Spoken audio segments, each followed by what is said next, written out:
Finally 6 वर्षानंतर माझं जे स्वप्न होतं ते आज पूर्ण होणार होतं आणि आज जायचं होतं मला कॉलेजला. आज आमच्या कॉलेजमध्ये इंडक्शनचा प्रोग्राम होता.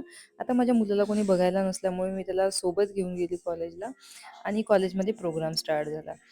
त्यानंतर कॉलेजचे जे काही रेग्युलेशन्स होते, रूल्स होते, तुम्हाला किती टक्के प्रेझेंटी असायला पाहिजे ते सगळं काही सांगण्यात आलं आणि कॉलेजमध्ये कोणकोणते प्रोग्राम ऑर्गनाईज केले जाते ते आम्हाला सांगितलं गेलं.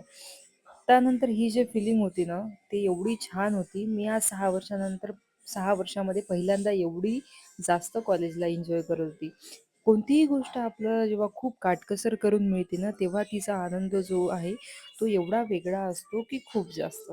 आणि मुलींनी तर कधीच एज्युकेशन सोडू नये. कारण एज्युकेशनमुळे तुम्हाला तुमचे राईट्स समजतात, तुमच्या रिस्पॉन्सिबिलिटी समजतात, तुमचे काय आयुष्यामध्ये गोल आहे ते समजते आणि तुम्हाला एक तुमची नवीन आयडेंटिटी मिळते.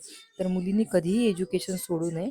हे होतं आमच्या कॉलेजचं प्रिमायसेस आणि त्यानंतर आम्ही छान जेवण वगैरे केलो आणि घरी यायसाठी निघलो. तर असा होता माझा आजचा दिवस. तुम्हाला कसा वाटला नक्की मला कमेंटमध्ये सांगा आणि भेटूया नेक्स्ट व्लॉगमध्ये. बाय.